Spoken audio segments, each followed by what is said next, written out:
So anyway, I'm involved in this Commissioner of Revenue race, and our good friend and my wife, the Fräulein's very good friend, Christie, knew Craig decides to run for the Commissioner of Revenue, which is a constitutional office in Chesapeake. It's Republican sound. And the person, Ray Connor's there forever, and he decides to retire. Good for him. And so Christie decides to run. They already had a hand-picked candidate. I call it the cabal. That's basically Shirley Forbes and two other people make all the decisions on who's nominated for what. So they picked this guy, Deputy Frank King or whatever. Was he a member of the Republican committee before he decided to run? I never met the guy in my life. I never saw him hand out a flyer. Never saw him at a phone bank during the Trump campaign. I never saw the guy. Maybe he was there. Maybe he was not there when I was there. I've never seen him. Christie's never seen him. I'm sure he's a nice guy. I've met him. So that's fine. They can choose whoever they please. That's good. Good for Frank King. So Christie decides to run in the Republican primary. Well, they go nuts. The powers that can troll all the candidates, that give them the authority and the anointment to run. Christie, who you guys know, right? Mm-hmm. The legislative assistant for Senator Cosgrove, school board member, one of the first Trump supporters I could find elected officials in this state. And the powers to be in there who select all the candidates go nuts. So they threaten her, tell her can't run. They holler at her. They say they're going to run her out of town. They're not going to renominate her for school board. They go on and on and on. And she's a tough lady. Trump supporter, she decides to run anyway. And then those that backed her, they get threatened. They get threatening emails and threatening texts. I mean, all the woman wants to do is run for the Commissioner of Revenue. Why can't we have a primary and select the best candidate? Why do they have to do that, Chris? Well, it's an important position. Yes. I've known Christie, knew Craig for, 16 years now. She's fantastic. She's a hard worker. She is conscientious.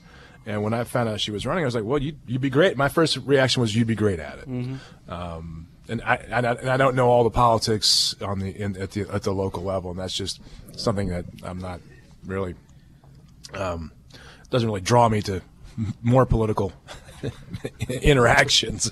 But so I mean, these are just the machinations of politics and the primaries and nominations. But I think the world of Christie. I think she'd do a great job for the citizens. That's most important in my mind. Well, she'll be a fantastic Commissioner of Revenue, but it's just amazing that here you got Scott Weldon. He tries to become a member of the party. They don't allow him in, however you want to say it, throw him out, don't allow him in, vote him down. And now you've got a school board member that wants to run in a primary, gets threatened. All of her supporters get threatened, including me. What is the deal with this?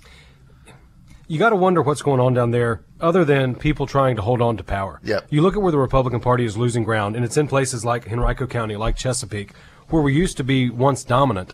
And now we're losing suburban families. We're losing the younger generation, millennials, whatever you want to call them. And so when young people want to come into the party, they're supposed to meet this 99.6% pure test or pledge allegiance to some unelected man behind the curtain or woman behind the curtain. And if they won't do that, we're going to kick them out of the party. You're going to continue to lose elections because your volunteer base is shrinking. People are going to stop coming eventually, and the people you have are dying off. I mean, having attended more local committee meetings than I can remember, they are a complete and utter waste of time politically. Mm-hmm. There's very little organization, recruitment of new members to the party. That's what they should be doing. Mm-hmm. So what they do is they gather around a table. They try to shrink those at the table to make the decisions that they can control and feel good about. That's just not politics, especially not in the 21st century. Mm-hmm. They have to be ever expanding their reach. They should all be phone banking every meeting and calling their friends and saying, hey, I'm here. We're doing great things. Come on and join us. They should be join us. If you're not actively recruiting and trying to increase your membership every day, you're not doing your job. Mm-hmm. So they're not doing their job politically. And this is for either party. In any political party, right. If you're not recruiting people to your party to increase the numbers, you're losing. You're losing. If you're not growing the party, you're losing. You're losing. Period. Right. John, I'll give you a prime example of what people should be doing here in Henrico County, and we'll get to Eddie Whitlock in a little bit. But Henrico County has always done a monthly breakfast. It was 7:00 in the morning on Saturday mornings. Who's going to come to that? Young people aren't. Certainly, young people and young families with kids are not going to come to that.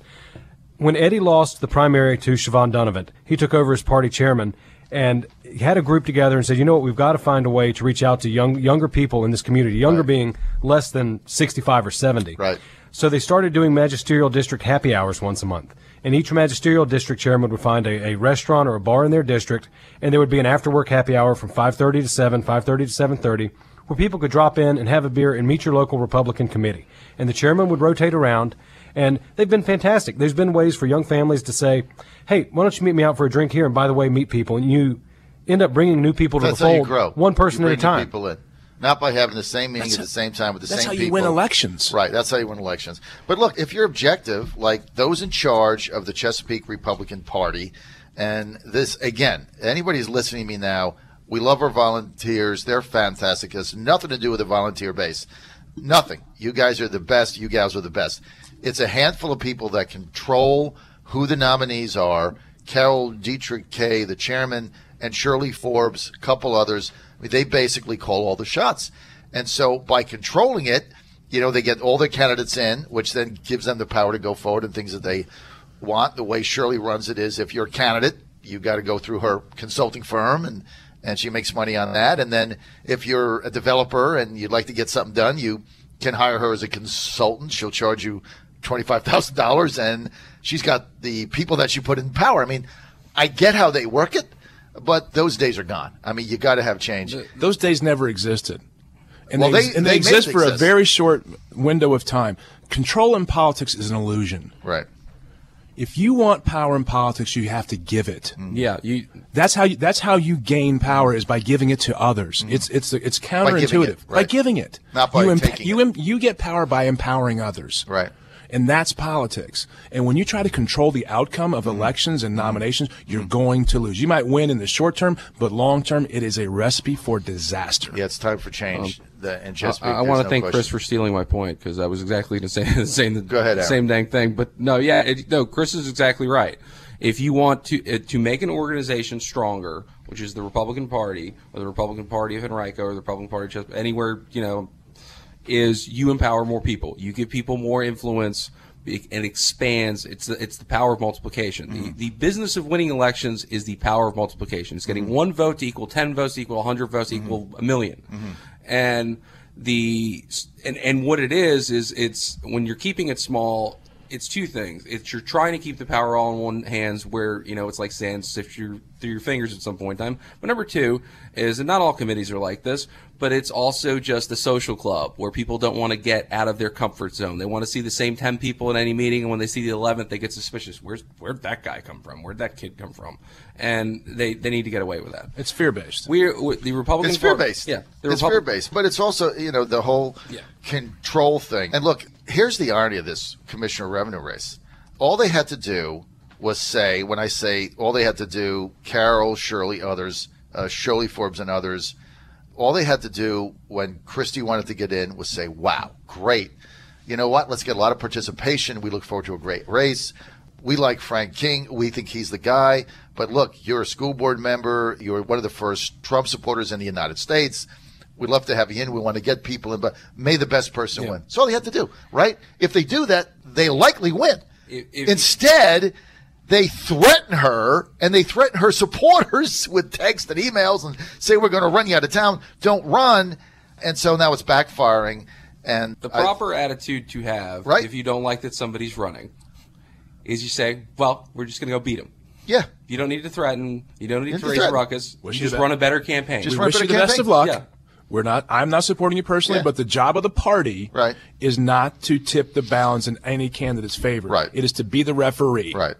In the fights that come up. You don't want an umpire on the take. Right. But that's the role of a political party. Just be the umpire. Just call the balls and strikes. They've not done that. They've, call the balls. Carol Dietrich, the chairman, can say she's neutral. She's not. She sent emails back in you can endorse, but you can endorse in your official capacity, though. You can't tip the scales because you sully the entire reputation of the organization. Carol has a right to back whoever she wants, and I don't begrudge her that. So not at all. Good for Carol. Back whoever you want. But the bottom line of this thing is Christie is running a great campaign. She's like the insurgent candidate. She's got tremendous enthusiasm behind her. I've had the honor of being able to help her in her campaign as a volunteer. It's a lot of fun. and she represents new leadership, new ideas, and what she says is doing business online and not in line. So I'm excited about it. Okay, it's going to be look, she's getting outspent, no question about it. They're doing mailers, but I think she's got enough money to be very competitive in this race. So obviously, I'm vested in the campaign because I'm supporting her. Obviously, I think she's going to win. But let's get everybody's house thing. Christie, New Craig, Frank King, Chesapeake, Aaron. Who wins? Christie New Craig. She's running a better campaign for everything I'm seeing. And, obviously if people are getting threatened, it means they're worried that they're going to lose. So Christie's going to win. Saxman? I have no idea what's going on the ground there. I just hope Christie New Craig wins because I think she's fantastic. That's pretty good. Christie has been a fixture of the community in Chesapeake for 20 years. People know who she is. People know her from her service with John Cosgrove. They know her independently of him through her service on the school board. And Christie's a bulldog and a tenacious worker. And she is.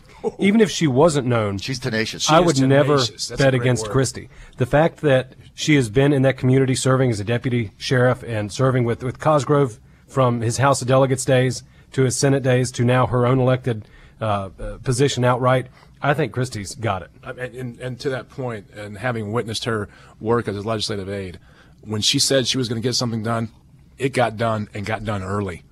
I mean, and I have no idea who her opponent is. Never met the man and wish him all the very best in life. But from a professional standpoint, if she says she's going to do something, it's done. I mean, just book it. John, the one issue that jumps out at me in that race is it seems to be a percolating issue of bringing things online. Inline not or online not inline. Christie says I can do this as soon as I get in. Her opponent has said, well, I've been working on this for the past 10 or 12 years. Since 2008. What's the problem? Years. That's called procrastination. 9 years. No, We're not he understanding it. He said at a forum, Frank King at a forum said he was asked about when they were going to automate the systems and get more of it online. And he said, well, I put a requisition in for a new automated system in 2008. It's getting close. 2008. This is local government. 2017. This is not. I mean, it took him 9 years. It would take Christie 9 days. She would make 15 phone calls in an hour, and that thing would be done. Somebody in Richmond would sign off on it because their phone would be blowing up. So that's the difference. Christie New Craig, we all think she is going to win this Commissioner of Revenue race. And it's, it's beyond that because it's basically two candidates, but it's also brand new school, old school, and it's basically Shirley Forbes trying to hang on to power and pick the candidates. And if they lose this race after her husband got defeated by Scott Taylor in the 2nd District, if they lose this race, all hell breaks loose there. Let me just tell you, all hell breaks loose because other people are going to see they no longer have the power that they've wielded, and the threats don't matter. Cracks in the wall. Well, the irony is, if we would have had this conversation 2 or 3 years ago, I would have been like, they're all friends, aren't they? Yeah. Well, you had to be. You had to be.